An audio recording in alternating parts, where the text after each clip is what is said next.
وقت ہے باز آ جائیں، اب بھی وقت ہے، وقت گزرا نہیں ہے، وقت ابھی ہمارے پاس ہے، آج ہی اسی بات پر ہم توبہ کر لیں، کیونکہ قرآن پاک میں واضح لفظوں واضح اس بات کا اعلان اللہ نے فرمایا ہے کہ جب اللہ کسی قوم سے خفا ہوتا ہے، ناراض ہوتا ہے اس کے گناہوں کے سبب، تو پھر وہاں زلزلے آتے ہیں، وہاں سیلاب آتے ہیں، وہاں قحط سالی آ جاتی ہے، وہاں خشک سالی پیدا ہو جاتی ہے، وہاں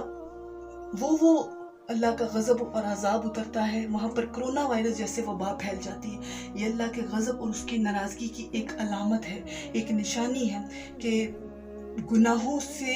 جب بہت حدیں گزر جائیں اور ایسے ایسے کام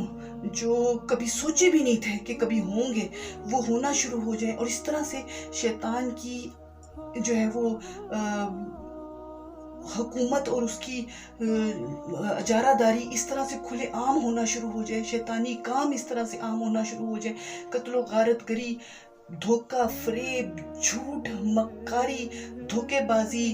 گناہ و ظلم و زیادتی، حرام خوری، رشوت خوری، سود خوری، ملاوٹ،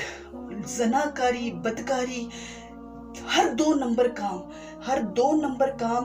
جب اپنی عروج پر پہنچ جائے نا، اپنے پیک پر پہنچ جائے، تو پھر اس وقت یاد رکھیے، اس وقت پھر اللہ کا عذاب اور غضب آتا ہے ان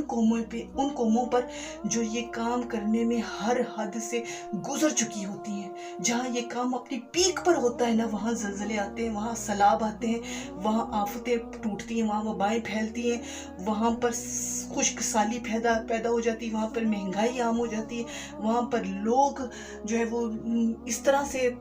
قتل ہو رہے ہوتے ہیں جیسے گاجر مولی ہوتا ہے، جیسے بہت عام سی بات ہو گئی ہے۔